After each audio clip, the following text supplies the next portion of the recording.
O ser humano é um homo ignorus, é egoísta, é estruturalmente ignorante e irracional. A nossa vida passa por tentarmos combater esta situação estrutural em que nos encontramos, no fundo. Nós nunca vamos conseguir sair dela, mas devemos tentar usar formas e métodos de contrariar a influência que essa condição estrutural, no fundo, influencia cada um de nós. Steven S. Gouveia, investigador doutoral FCT na Universidade do Minho, em colaboração com a Universidade de Ottawa.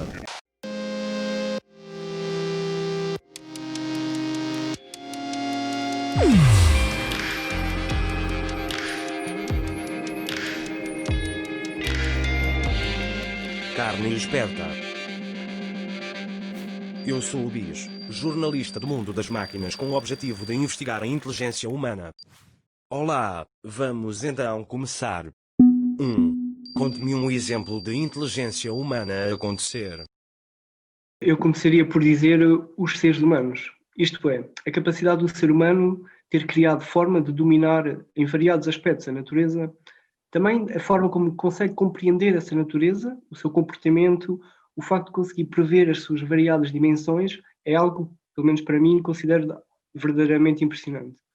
Embora também acredite, e diversos estudos empíricos apontam para esse sentido, que essa inteligência não parece estar presente em grande parte dos seres humanos. E isso poderá ter várias consequências que eu considero grave se queremos ter uma sociedade mais justa.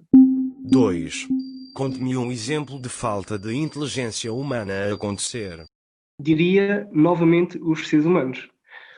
Infelizmente, então, como indiquei, há variados estudos que mostram que grande parte dos seres humanos são estruturalmente irracionais e ignorantes. E eu, para no fundo, resumir estas características, avancei com o conceito de Homo ignorus. Isto é, o Homo sapiens, neste momento, caracteriza-se por ter uma falta enorme de conhecimento, mas nem tanto de conhecimento, mas de saber discriminar bom conhecimento daquilo que é mau conhecimento. Por exemplo, os seres humanos tendem a ter certezas absolutas das suas próprias crenças, mesmo que, por exemplo, nunca tenham refletido sobre elas. Tendem também a acreditar em informações sem grandes critérios de rigor epistémico.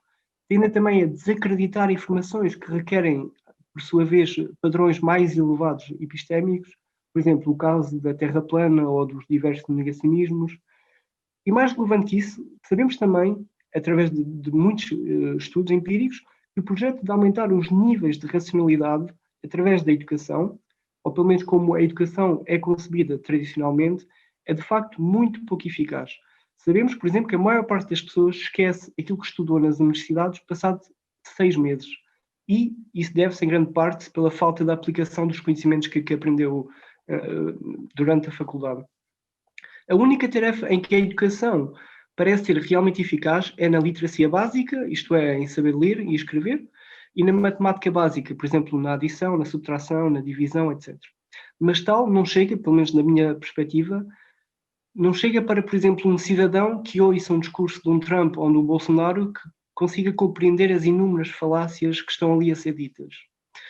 Se os cidadãos não possuem, então, níveis de racionalidade para saberem distinguir o que é conhecimento genuíno do que é conhecimento falso, então, pelo menos na minha perspectiva, tal levanta problemas sérios à validade da própria democracia, que deveria ser concebida como um sistema que procura uma sociedade mais justa, no fundo. Mas devido ao problema da ignorância generalizada, tal não parece ser de todo o caso. 3. Definição de inteligência. Bom, isto para um filósofo são perguntas que até nos põem mal dispostos. É muito difícil avançar com uma definição do conceito de inteligência. Primeiramente porque há vários tipos de definições. Normalmente, quando há estas perguntas, aquilo que se quer avançar é por uma definição que chamamos de real e essencial do conceito. Real porque, no fundo, nos dá as condições de aplicabilidade desse conceito, mas também essencial porque nos indica as características essenciais do conceito, isto é, as propriedades que aquele conceito tem de ter para ser aquilo.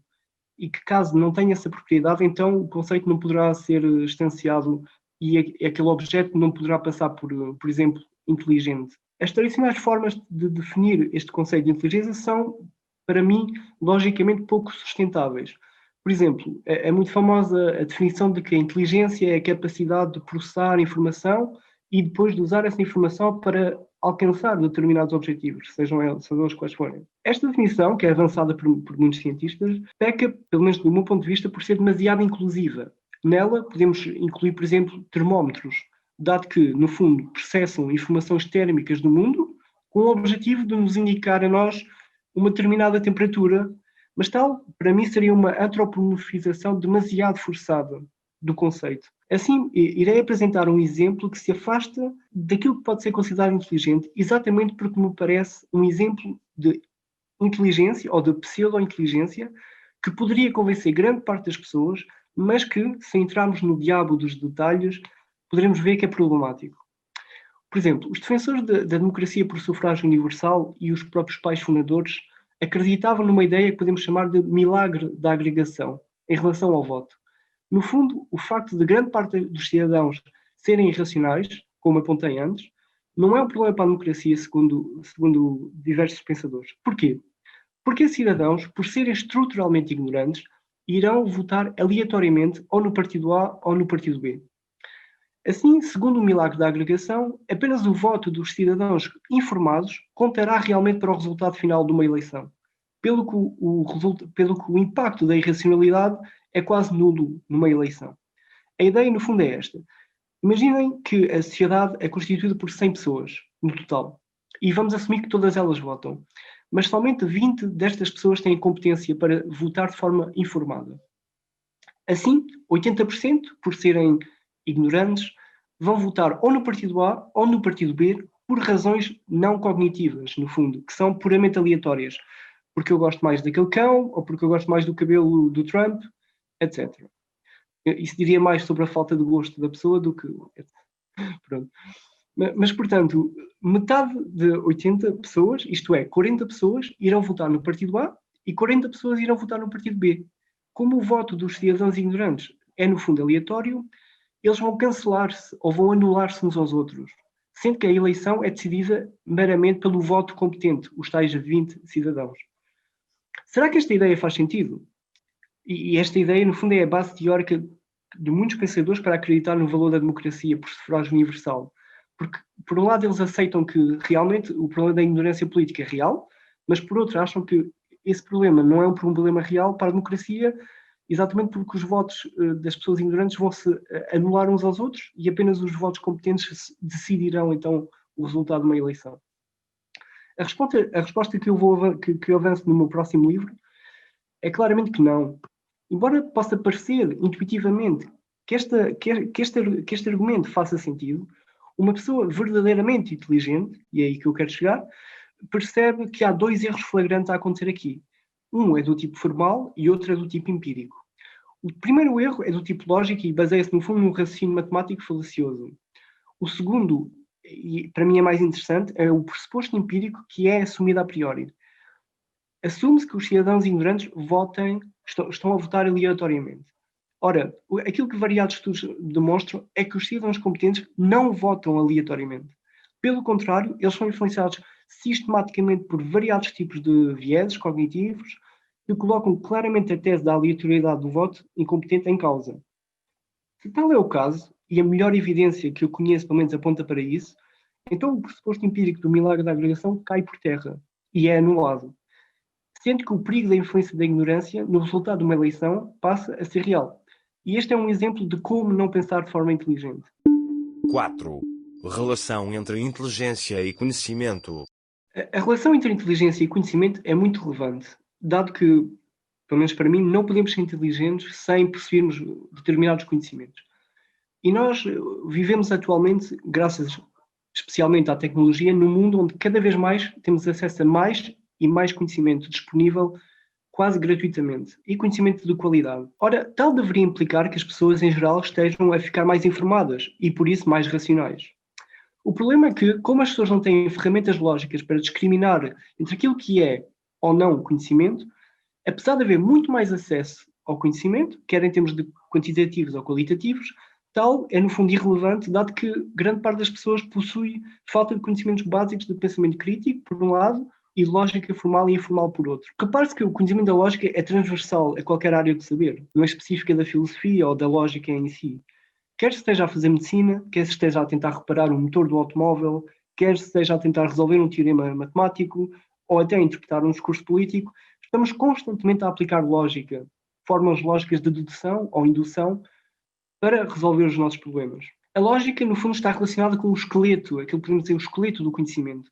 Por muito que um argumento soe bem, e novamente o caso dos Bolsonaros e dos Trumps parece que apresentam argumentos muito bons, que soam muito bem, ao que pareça, no fundo, semanticamente interessante, devemos sempre avaliar a sua estrutura, no fundo, de modo a percebermos se estamos perante um argumento que é válido ou inválido. E essa capacidade de discriminar entre a validade e a falácia é uma ferramenta que não é melhorada, infelizmente, pela adição de mais e mais e mais conhecimento. É algo que está fora do âmbito da quantidade do conhecimento. Daí que, no fundo, não seja surpreendente que, apesar de termos cada vez mais conhecimento, grande parte das pessoas continua, no fundo, a acreditar em falsas informações, nas mais variadas áreas do saber. E isso também nos indica que aponta, novamente, para a essência daquilo que eu considero ser o homo ignorus. No fundo, nós não fomos concebidos pela evolução, e aqui concebidos, entre aspas, para pensar problemas complexos, para resolver teoremas matemáticos, ou para perceber se o cérebro pode ser consciente, ou se podemos reproduzir artificialmente a consciência. Antes, no fundo, a natureza programou-nos para simplesmente sobrevivermos, não é? Encontrarmos alimento que não nos vá causar mal, no fundo, para procriarmos e também para nos proteger dos variados perigos de predadores e etc. Ora, tudo isto deverá fazer com que cada um de nós pense, ou pelo menos tenha uma atitude mais humilde quando confrontada com qualquer problema ou assunto. Devemos sempre, pelo menos na minha perspectiva, olhar para as nossas ideias e crenças de forma descomprometida e até possuímos uma espécie de distância psicológica das nossas próprias ideias. Devemos também exigir razões e evidências a quem nos quer convencer de algo, seja um político, seja um vendedor, e principalmente não devemos acreditar em ninguém apenas porque nos parece credível, apenas porque usa uma gravata gira ou tem um sorriso encantador. Devemos exigir mais de alguém que nos quer convencer de algo. Ser inteligente não é apenas amealhar ou adicionar mais e mais e mais conhecimento, mas servirá também de forma a termos uma ferramenta que nos diga: este conhecimento é interessante, este conhecimento já parece dúbio, e esta capacidade, no fundo, tem dois propósitos. Serve para nos ajudar a nós a discriminar aquilo que é ou não conhecimento, mas também serve para, numa discussão, nós podemos ser mais claros nas nossas ideias e darmos também ao outro a oportunidade de ver claramente aquilo que estamos a dizer, no fundo. 5. Relação entre inteligência e experiência. Assumindo que a experiência é o tipo de conhecimento que advém do mundo externo, este é absolutamente fulcral do meu ponto de vista, mas devemos ter em atenção que não esgota todo o conhecimento sobre o mundo. Isto é um erro que muitas pessoas fazem, principalmente cientistas com grande projeção no público, costumam afirmar que o único conhecimento relevante é o conhecimento científico ou o conhecimento empírico. No ano passado tive a oportunidade de dar uma conferência na Science of Consciousness, na Suíça, e um dos keynote speakers era o Roger Penrose, o novo Nobel da Física. E tive a oportunidade de falar com ele durante algum tempo, e deixando de fora os grandes detalhes dessa conversa, que no fundo se debruçavam sobre a teoria do Penrose, sobre a natureza da consciência, o agora Nobel da Física confessava algo muito interessante que tem a ver com isto, ou seja, sobre a importância da experiência para o conhecimento. Segundo ele, a teoria da relatividade geral de Einstein tinha no seu escopo teórico a previsão de que, no fundo, a existência dos buracos negros faria sentido, mas o próprio Einstein não acreditava de todo que os buracos negros fossem reais, tivessem uma ontologia real no universo. Foi Penrose, exatamente, que insistiu puramente, e isto é que é importante, através de argumentos topológicos e matemáticos, que a existência dos buracos negros fazia todo sentido no enquadramento matemático e lógico da demonstração, do tal artigo de 1965. Mas o importante deste exemplo é que, pelo menos para mim, Penrose não tinha qualquer evidência da experiência de que os buracos negros existiam realmente. Essa evidência foi só confirmada décadas depois. Assim, para mim, pelo menos este exemplo mostra-nos bem a importância do conhecimento não empírico. Esse tipo de conhecimento é aquele que tradicionalmente é associado ao conhecimento da filosofia académica. É aquele conhecimento que a filosofia normalmente procura investigar. Nesse sentido, e ao contrário da conjectura teórica de Penrose, muitos problemas filosóficos não podem ser auxiliados de todo pela experiência.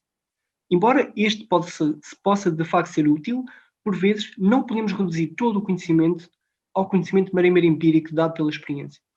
Eu penso que esta distinção é fundamental, dado que muitos dos problemas importantes do mundo atual, por exemplo, o que é a consciência, ou se a inteligência artificial é um bem ético para a sociedade ou é um perigo, requer, além da reflexão empírica, sustentada claramente pela experiência, requer também expertise filosófica e reflexão filosófica não empírica, que é possuída normalmente por experts formados nessa expertise, que são, neste caso, os filósofos profissionais. É preciso conceber o conhecimento como o casamento fiel e saudável entre a filosofia e a ciência e não conceber uma disciplina em detrimento do outro.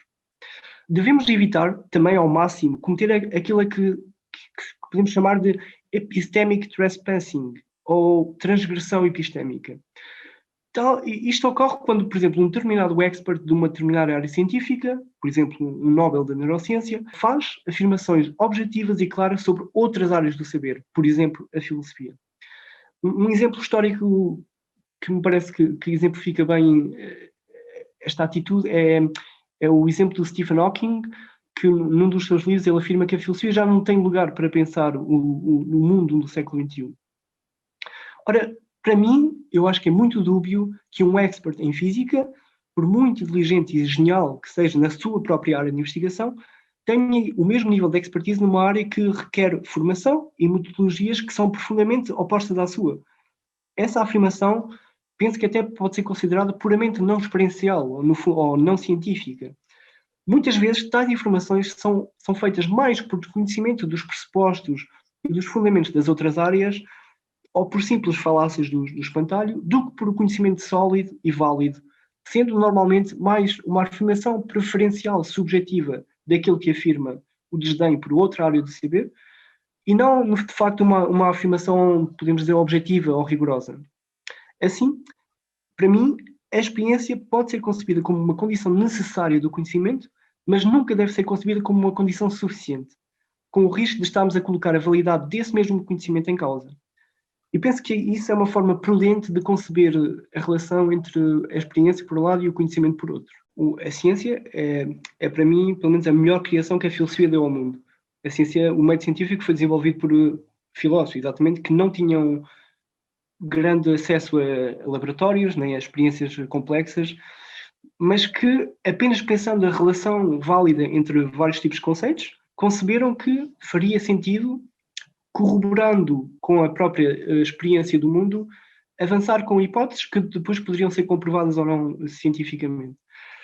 Mas aquilo que afirma faz todo sentido, e dentro da filosofia há, eu não sei como é que explicar isto, mas imagino que a filosofia é a Liga Portuguesa de Futebol e há mais de 20 tipos de clubes que defendem coisas radicalmente diferentes.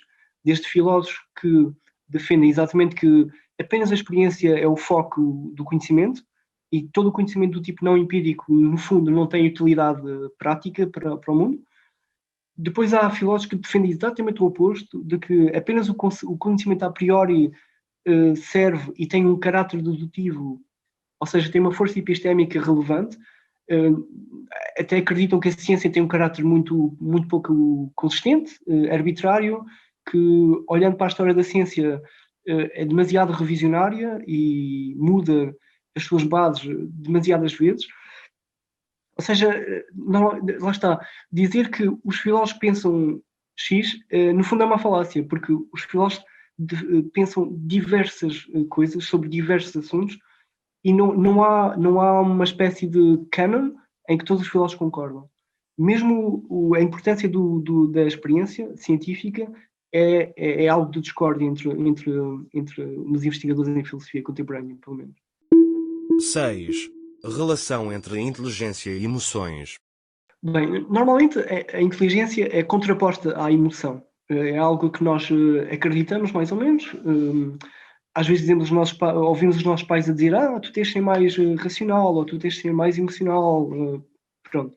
Essa distinção tem uma razão histórica, no fundo, e é baseada principalmente no pensamento do filósofo francês René Descartes, que no fundo dividia esses conceitos, ou esses predicados psicológicos, como distintos e até opostos entre si. Muitos filósofos argumentaram contra esta dicotomia e, baseado nesses pensadores, surgiram algumas propostas empíricas, por exemplo, avançadas por António Damasio, no seu famoso Erro de Descartes. Ora, de facto, é falacioso, do meu ponto de vista, conceber a inteligência como sendo totalmente oposta às emoções. Do meu ponto de vista, devemos conceber esta relação não como uma dicotomia binária, meramente binária, mas em termos de escala ou de relação. Um exemplo que debato no meu novo livro é exatamente um problema ético que, do meu ponto de vista, confronta esta distinção. O altruísmo eficaz é um conjunto de ideias que procura, no fundo, defender que todas as pessoas que possuem uma estabilidade financeira razoável têm a obrigação moral de doar parte dos seus rendimentos para salvar a vida de outros seres humanos que morrem à fome ou por doenças que seriam, no fundo, facilmente evitáveis. Embora os detalhes deste movimento ou deste conjunto de ideias seja complexo, no fundo, o altruísmo eficaz baseia-se na ideia de que a ação moral não requer somente uma conexão emocional e empática, mas requer também pensamento racional e lógico. No fundo, a proposta destes investigadores passa por argumentar que, além de termos a obrigação moral de doar parte do nosso rendimento, devemos também fazê-lo da forma mais racional e eficaz possível. Por exemplo, um exemplo que me vem à memória é, no dia 16 de abril de 2019, Paris acordou, e o mundo todo, depois na televisão, acordou com o famoso incêndio da Catedral de Notre-Dame. Passado 24 horas, a Catedral tinha recebido mais de 600 milhões de euros em doações. Apenas em 24 horas. Mas será que, e no fundo o altruísmo eficaz faz a seguinte pergunta, mas será que doar para a reconstrução do edifício emblemático, certamente, é a melhor forma, em termos éticos, de doar o nosso dinheiro? Não será mais importante aplicar esses fundos para evitar, por exemplo, milhões de mortes que podem ser facilmente evitáveis? Peter Singer, o autor do prefácio do meu novo livro e também considerado um dos pensadores mais influentes do mundo, defende que devemos aplicar os nossos fundos da forma mais eficaz possível. E para tal ele concebeu uma experiência mental. As experiências mentais, eu vou falar de algumas durante a entrevista, são ferramentas que normalmente a filosofia usa para contrabalançar entre as propriedades reais do mundo e as propriedades ideais e depois vermos se alguma coisa sai dali, no fundo. Imagine que estamos a caminhar e que vemos uma criança a afogar-se ao nosso lado numa piscina. Para salvar a criança, no fundo, basta que a nossa roupa se vá molhar e que cheguemos a alguns minutos atrasados ao emprego. Essa é aquilo que nós vamos perder moralmente, no fundo. E aquilo que vamos ganhar, no fundo, é salvar a vida da criança. A criança não sabe nadar, ela vai afogar-se se nós não intervirmos. Toda a gente, no fundo, percebe que nesta situação o que é racional fazer é salvar a criança. Ora, Singer argumenta que o cidadão comum, pelo menos no mundo ocidental, está nesta posição da criança, de poder salvar a criança, em relação a todas as crianças que morrem de fome ou de doenças que poderiam ser facilmente evitáveis em países em continentes como a África e outros países. Mas por que razão, grande parte de nós não acha que deve fazer alguma coisa para salvar essas crianças, ao contrário da criança que se afoga à nossa frente? Singer argumenta que tal se deve a fatores meramente emocionais, daí a relação entre a inteligência e a emoção. No primeiro caso, nós vemos a criança à nossa frente a afogar-se e sentimos que temos uma obrigação de a salvar. Mas no segundo caso, embora tenhamos o conhecimento racional de que milhares de crianças morrem à fome todos os dias, de 45 a 5, segundo as estimativas, de 45 em 45 segundos, uma criança morre por causas facilmente evitáveis, nada fazemos exatamente porque elas acontecem longe da nossa vista e não temos qualquer ligação emocional, dado que não vemos à nossa frente a criança a falecer. A novidade teórica do altruísmo eficaz é exatamente argumentar que a distância meramente física é eticamente irrelevante para a nossa ação moral.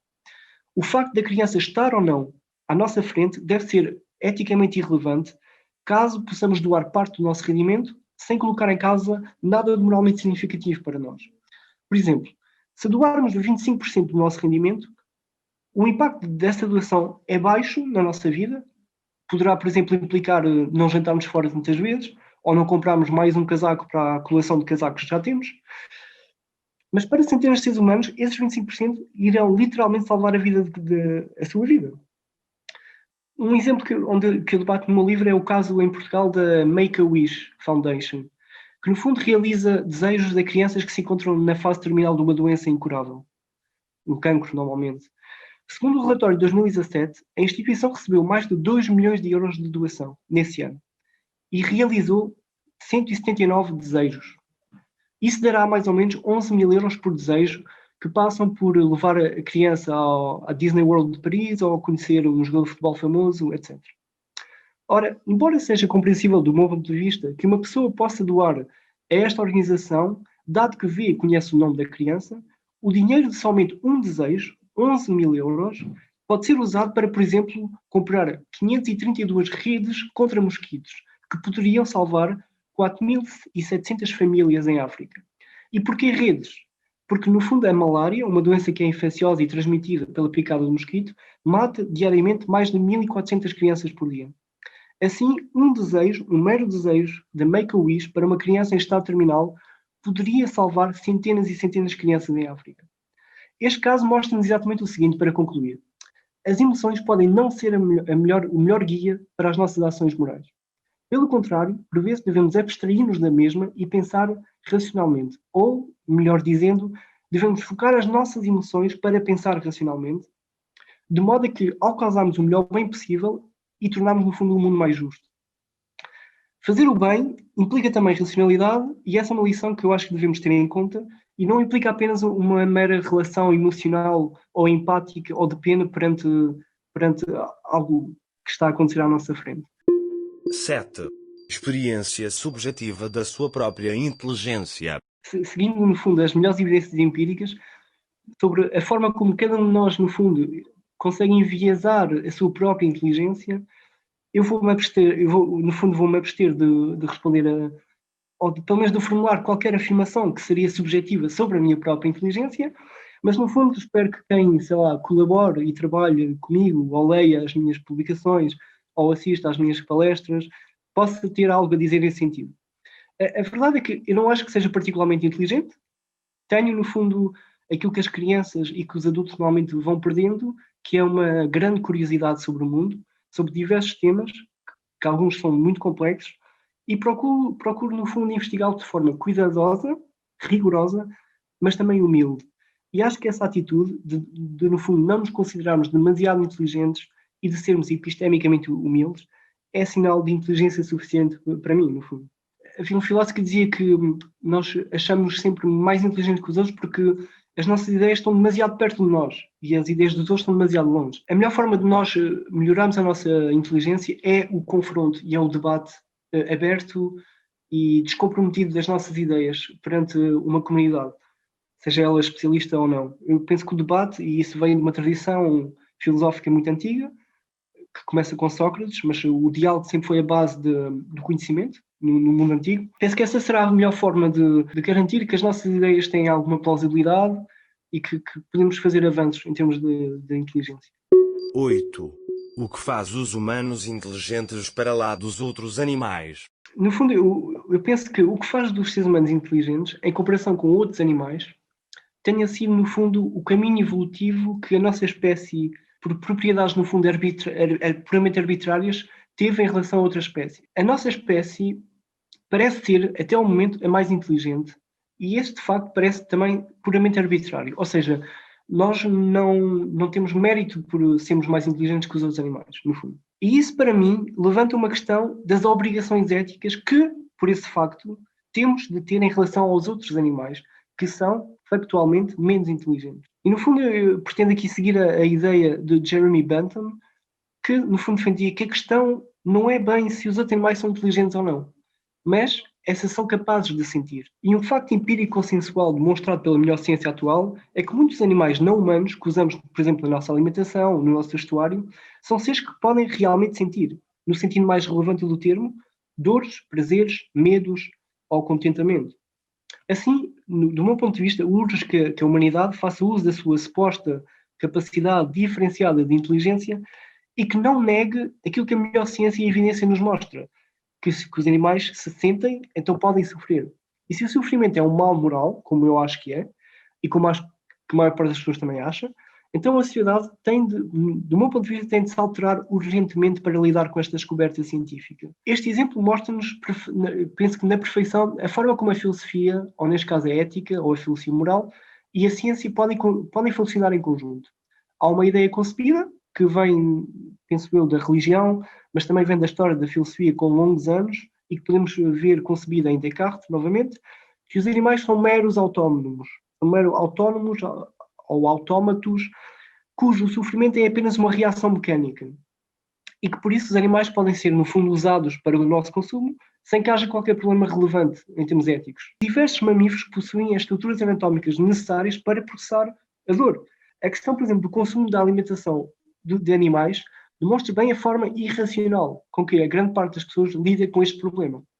Por motivos meramente arbitrários, não veem qualquer problema em consumir animais como vaca ou porcos, animais que são biologicamente complexos, com clara evidências de poderem sentir dores, mas animais com uma complexidade biológica semelhante já parecem ser problemáticos de serem consumidos em Portugal, como sejam, por exemplo, os cães e os gatos. Eu concordo com o não consumo desses animais. O que eu argumento é que não podemos ser logicamente inconsistentes e, por isso, irracionais na forma como distinguimos animais, no fundo, artificialmente, que são biologicamente semelhantes. Ser inteligente, do meu ponto de vista, é também ser coerente na forma como aplicamos os nossos raciocínios lógicos. Bastará que as pessoas apliquem exatamente as mesmas razões para não consumirem cães e gatos aos restantes animais e facilmente compreenderão que não faz sentido nenhum consumir animais de todo. Ainda para mais numa época em que podemos ter uma vida perfeitamente normal e saudável, sem qualquer necessidade de termos esse consumo de animal, ignorando desde já e não falando sequer no impacto ambiental que essa produção massiva de animais causa no próprio mundo em termos ambientais. 9. Contribuições inatas e contribuições adquiridas. Faz parte da tal humildade epistémica que eu advogo, não me debruçar de todo sobre temas que, no fundo, fogem claramente à minha expertise, ou de temas que eu, no fundo, investigo, e esta pergunta é certamente um desses casos, pelo que deixarei ao espectador, no fundo, a oportunidade de aprender com um convidado futuro que tenha conhecimento relevante sobre esta intricada e interessante distinção, no fundo. 10. Qual é a importância do corpo? O corpo, do meu ponto de vista, poderá ter uma importância vital na compreensão daquilo que é ser um ser consciente. A neurociência mais tradicional está convencida que o segredo da consciência está no cérebro, e somente no cérebro. Outros pensadores, baseados em filósofos como Merleau-Ponty ou Heidegger, defendem que, ao contrário, desta forma redutora de ver o problema, teremos de considerar também a importância do corpo para a própria atividade cerebral. Por exemplo, eu defendo num artigo científico que publiquei com o neurocientista Georg Nordhoff que existe um processo de acoplamento entre a atividade neuronal do cérebro, o ritmo cardíaco e a atividade do estômago. Um cérebro saudável tenta alinhar as suas fases da sua atividade espontânea com os batimentos cardíacos por um lado e, por outro, a sua amplitude também é acoplada com o início da fase da atividade do estômago. Esta relação dinâmica, para mim, é essencial para compreender tanto o cérebro consciente normal ou saudável, mas também como o cérebro consciente anormal ou problemático. Assim, esta lição, para mim, pode ter também consequências para a inteligência artificial e a tentativa de criar uma consciência artificial ou sintética. No fundo, projetos que se baseiam na mera emulação da atividade neuronal no cérebro estão condenados totalmente ao fracasso, exatamente porque optam por um pressuposto filosófico falacioso de assumir que, para a reprodução da consciência, bastaria reproduzir o cérebro e somente o cérebro. Vemos isso explícito no debate sobre o mind uploading, aquela ideia de que através da tecnologia poderemos fazer o upload da nossa própria mente para um substrato artificial como seja um computador. Só conseguiríamos fazer o upload da nossa própria mente se o meu eu estivesse localizado no meu cérebro, de modo a que a emulação do cérebro seria, por consequência, a emulação do meu eu. Ou seja, o importante do mind uploading não é só fazer o upload da nossa mente, mas que aquela mente seja nós próprios e não seja outra entidade qualquer. Dado que somos muito mais que o nosso cérebro, somos também o nosso corpo e a interação de ambos com o ambiente externo. Esta lição, do meu ponto de vista, poderá ser importante para o futuro da inteligência artificial. Se houver onde apostar na investigação desta área, será mais no desenvolvimento da robótica, isto é, em conceber a cognição artificial como corpórea e como uma interação entre o processamento central e as suas partes adjacentes, que são relevantes para esse mesmo processamento, Em vez de conceber cenários do tipo Brain in a Vat, no fundo onde basta que o cérebro esteja lá e o resto acontece, isto é, no fundo onde o processamento central está desligado de todo e qualquer tipo de estímulo externo que é real. 11. Como é que eu percebo se alguém é inteligente e se não está a fingir? A primeira ideia, no fundo, que me vem à mente tem a ver com o teste de Turing, que é, novamente, uma experiência mental que quase toda a gente, do meu ponto de vista, interpreta de forma errónea. Concebem o teste de Turing como um teste identificativo da inteligência de um sistema, seja ele artificial ou biológico, mas o próprio Turing nunca concebeu, e isto é importante frisar, o teste como algo que pudesse identificar a inteligência ou que fosse sequer uma prova de algum tipo de inteligência de qualquer sistema. Grande parte das pessoas desconhece também onde é que Turing foi buscar a inspiração para pensar este problema. Na época vitoriana, era muito comum haver num jogo, nos bailes, em que, no fundo, um homem fingia ser uma mulher e uma mulher fingia ser um homem. Havia depois um jogador ou um interrogador cujo o objetivo era tentar perceber se aquele homem era uma mulher ou se era realmente um homem. O trabalho dele era tentar perceber quem é que estava a fingir um género ou não. Ora, Turing pegou este exemplo real e transformou-o num jogo conversacional. E era considerado por ele uma espécie de experiência de pensamento que servia mais para ilustrar o poder do método computacional e da teoria computacional que o próprio Turing desenvolveu, em vez de um mero teste de diagnóstico de inteligência ou não. Daí que, do meu ponto de vista, seja muito mais rigoroso chamar ao teste de Turing jogo da imitação do que teste de Turing. Mas a intuição mais importante de Turing era a seguinte: a ideia de que a questão de saber se uma máquina é inteligente ou não, ou se pensa ou não, nem sequer faz sentido. Esta pergunta não faz sequer sentido. O que Turing queria mostrar era outro ponto, que muitas vezes passa despercebido. A questão da inteligência irá depender da forma como as máquinas e a tecnologia se irá desenvolver, o que, por sua vez, irá impactar ou irá modificar o próprio conceito de inteligência corrente que existe atualmente. Assim, para mim, a grande relevância do teste de Turing é demonstrar que o próprio conceito de inteligência irá variar consoante os nossos conceitos de máquina, de computador e de tecnologia em geral. 12. Qual o humano mais inteligente que conhece? Bem, aqui vou dar uma resposta mais subjetiva, porque tenho tido a sorte de ter conhecido e colaborado em diversos projetos com grandes pensadores da humanidade, mas no fundo eu gostaria, isto é sempre injusto, mas gostaria de nomear duas pessoas que me influenciaram particularmente. O Noam Chomsky, que além de ter contribuído para diversas áreas do saber, como a linguística, a ciência cognitiva, a filosofia da mente, poderia no fundo ter colocado em causa a sua carreira brilhante ao defender publicamente o seu ativismo político e a sua visão da política externa americana. Algo que o prejudicou em variadas ocasiões. O meu segundo exemplo vem nesse mesmo sentido, que é o filósofo Peter Singer, que foi um dos primeiros filósofos a colocar em causa teses éticas que eram profundamente enraizadas na nossa sociedade, como, por exemplo, a imoralidade da eutanásia, a imoralidade do aborto, a irrelevância moral dos animais não humanos. E por causa disto, ele sofreu inúmeros protestos e até ameaças pessoais e de morte. Eu lembro que nos primeiros anos depois da publicação da Libertação Animal, havia muitas greves em Princeton, onde ele era professor. E o que eu admiro nestes dois pensadores, além das suas contribuições científicas que são conhecidas de todos nós e que são claras, é o facto de, mesmo sabendo que iriam, no fundo, ser prejudicados pessoalmente, avançarem com ideias que consideravam ser mais justas e verdadeiras. E este, para mim, é um sinal claro de inteligência, quando colocamos ao dispor da humanidade as nossas ideias, mesmo que tal possa nos prejudicar pessoalmente, em nome do bem comum. 13. Como varia a inteligência do humano para humano? Uma outra experiência mental que posso referir e que nos ajuda a mostrar de que forma a inteligência varia, de forma inconsistente na própria pessoa, é a seguinte. A filósofa Philippa Foot avançou com uma experiência mental de nome Dilema do Trolley e que tem várias versões. A primeira versão avança com o seguinte cenário. Há um comboio desgovernado que não tem travões e que vai numa linha que não pode ser parado. Só que há uma pessoa que está junto ao comando que pode mudar a direção das linhas do comboio. Se o comboio continuar em frente, irá matar 5 trabalhadores que não se apercebem que o comboio vem aí, mas se decidirmos desviar o comboio para outra linha, apenas um trabalhador irá morrer.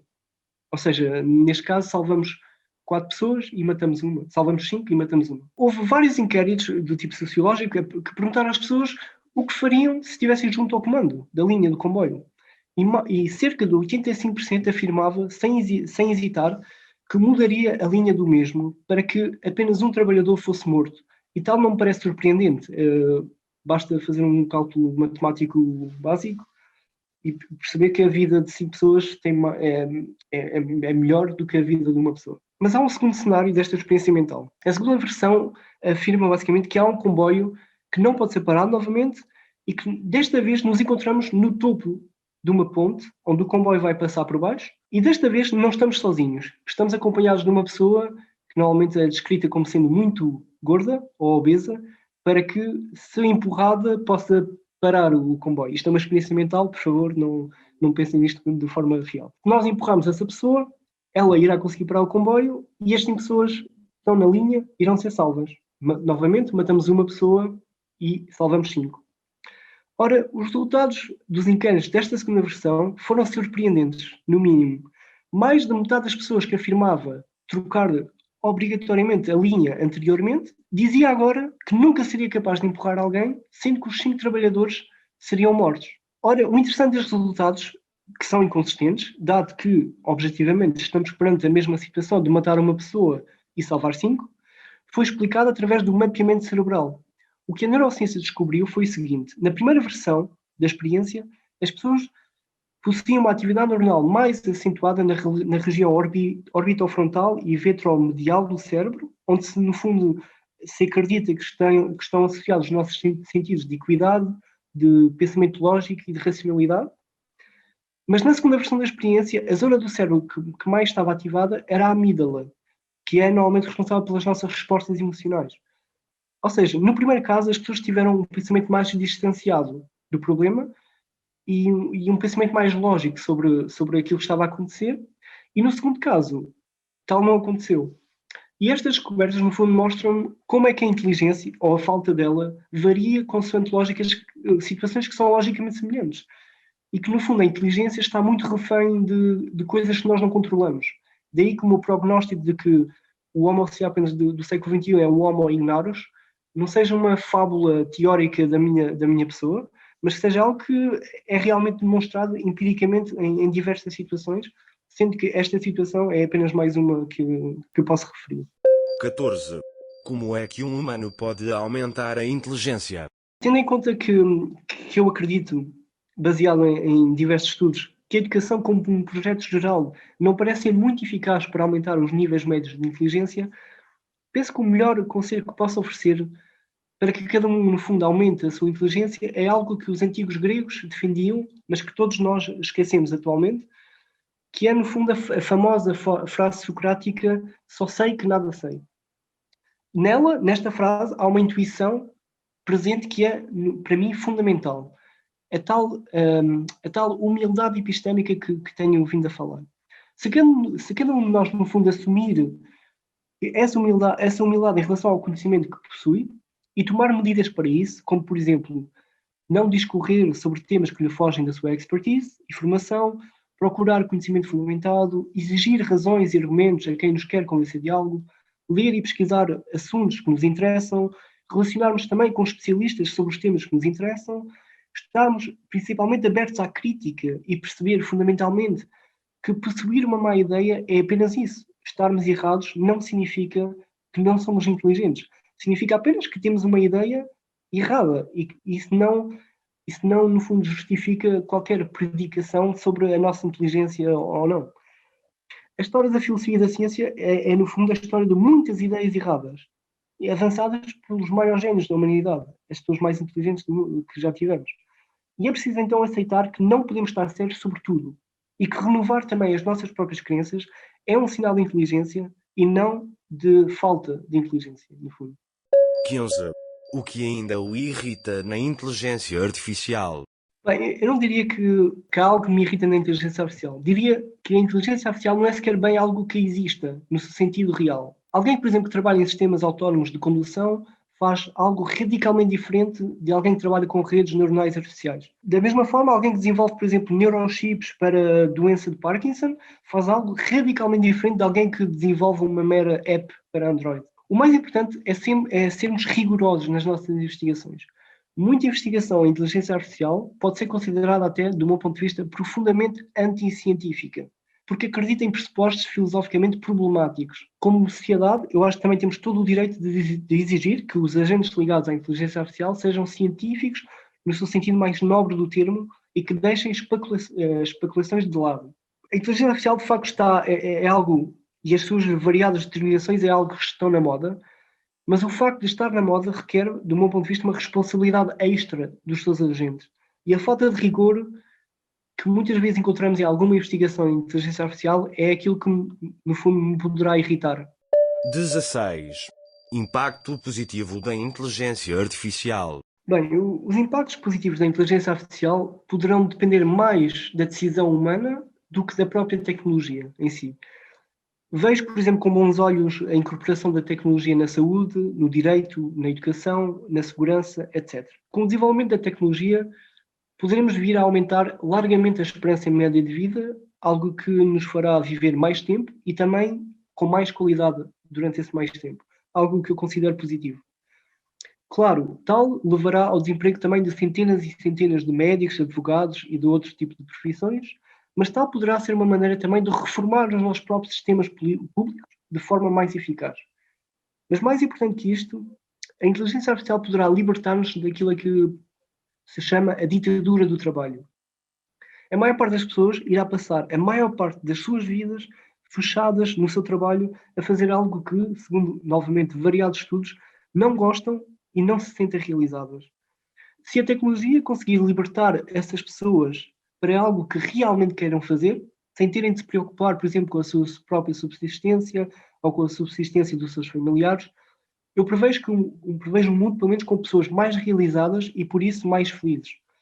Mas, para tal, será preciso tomar decisões de política pública e de justiça muito importantes que requerem a melhor expertise que temos para dar ao mundo, no fundo. 17. Impacto negativo da inteligência artificial. Há vários, mas há dois que me chamam a atenção de imediato.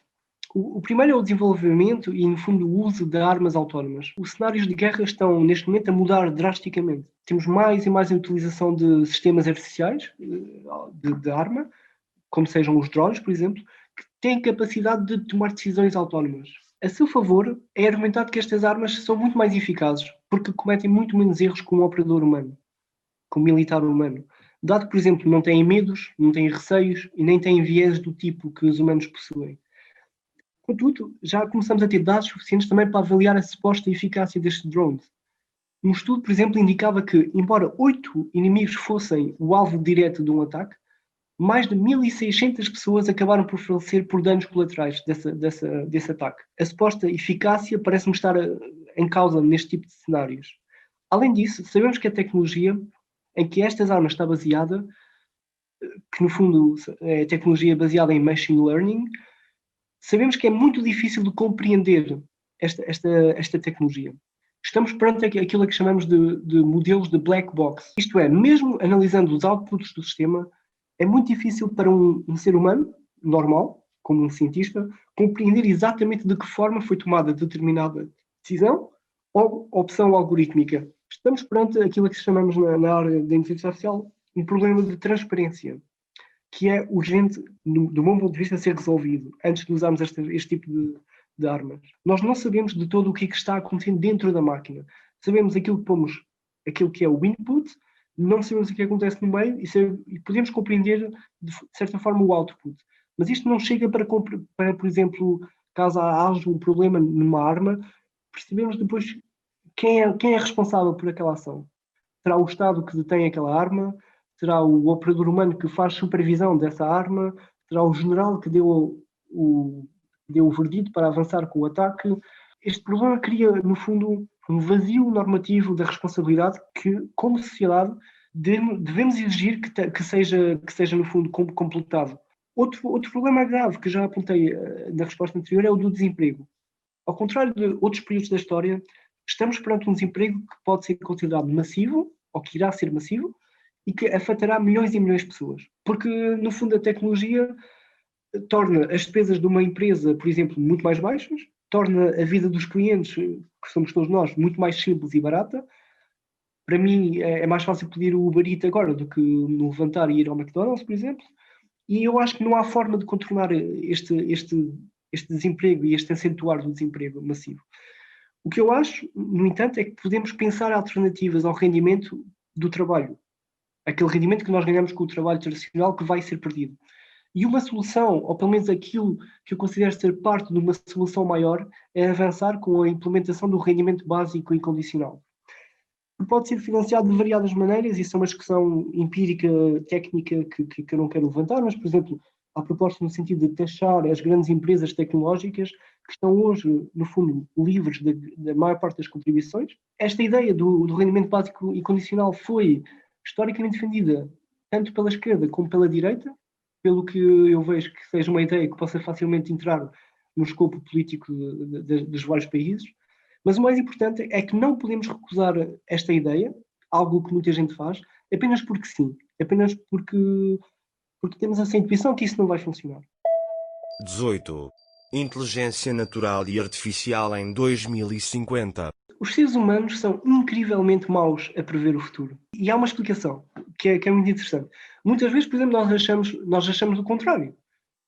Conhecemos aquele ator X ou aquele ator Y que previu algo do mundo atual. Mas se pensarmos racionalmente, estamos perante um cálculo matemático muito improvável, no fundo. De milhões de autores que são publicados, temos uma dezena que acertou em previsões do mundo atual. Ora, tal deve-se mais a fatores aleatórios do que outra coisa.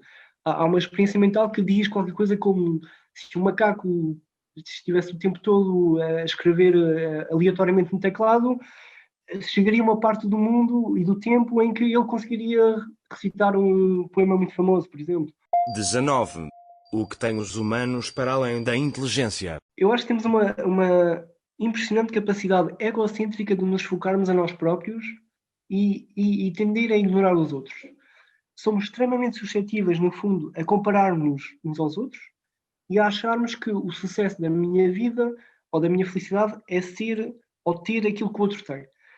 Ora, eu acho que isso é muito pouco inteligente. Lá está, o ser humano é um homo ignotus, é egoísta, é estruturalmente ignorante e irracional, e a mensagem que eu quero deixar é que passa por cada um de nós tentarmos afastar-nos ao máximo desta condição que é estrutural em que todos nós nos encontramos. No fundo, se o ser humano nada fizer para se desenvolver intelectualmente, ele será um homo ignotus. E a nossa vida passa por tentarmos combater esta situação estrutural em que nos encontramos, no fundo.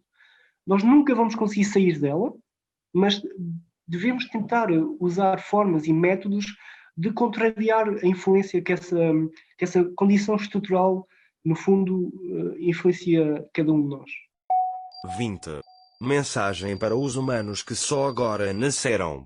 Aqui vou só citar o grande Stephen King, que ele afirma "Get busy living or get busy dying". Eu acho que isto é uma mensagem interessante para quem nascer aí. 21. O que me recomenda para vos perceber melhor? Eu sugeria algo que eu gosto de fazer, que seria estudar xadrez. A forma como os seres humanos jogam xadrez pode dar informação ao robô que me parecem muito interessantes sobre aquilo que significa pensar como um ser humano.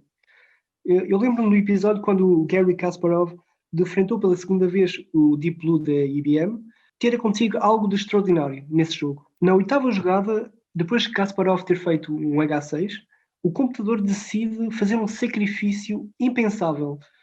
Numa altura tão inicial do jogo, o que o computador decidiu fazer foi sacrificar um cavalo por um peão. Algo que Kasparov nunca iria esperar de uma máquina, porque para ele aquele tipo de movimento só faria sentido se fosse feito por um ser humano. Porque se trata de uma jogada puramente tática, que por exemplo, que não iria trazer nenhum benefício imediato, mas que poderia trazer benefício na última parte do jogo. Mas a forma como o Deep Blue joga não era de todo fazer planos táticos que apenas passado 15 jogadas fariam sentido. O criador da teoria da informação, o Claude Shannon, tinha desenvolvido um modelo matemático para o xadrez, em 1950, onde ele argumentava que haveria dois tipos de formas de desenvolver um xadrez artificial. Haveria o modelo do tipo A, que se baseava, no fundo, em pura força bruta, isto é, o computador tinha o trabalho de analisar e calcular em questões de segundos todas as milhões de possibilidades daquela jogada em específica, e haveria o modelo do tipo B, que seria um programa mais estratégico e focado em objetivos de médio e longo prazo durante o jogo, que no fundo é a forma como os seres humanos jogam. Os seres humanos não calculam todas as possibilidades, mas vão criando táticas que depois fazem sentido ao longo do decorrer do jogo. Shannon acreditava, de forma interessante, que o sucesso de ganhar de um computador artificial ganhar a um jogador humano seria desenvolver um programa do tipo B. A verdade é que, historicamente, a abordagem do tipo A, isto é, da força bruta, de calcular todas as possibilidades em milissegundos, culminou no desenvolvimento do Deep Blue por parte da IBM. O John McCarthy defendia, ou considerava o xadrez a drosófila da inteligência artificial, por algum motivo.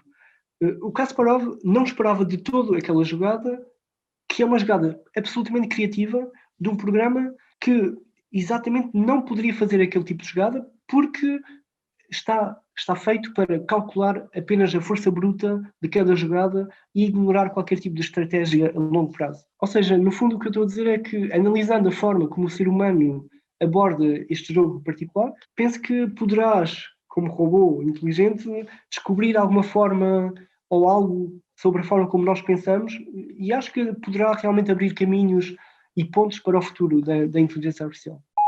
22. Para terminar, gostaria de me perguntar alguma coisa? Sim, a minha pergunta é a seguinte: é que sabe o sabor de um bom vinho do Porto? Quem vê caras não vê corações. Muito bem. Terminei as perguntas. Muito obrigado.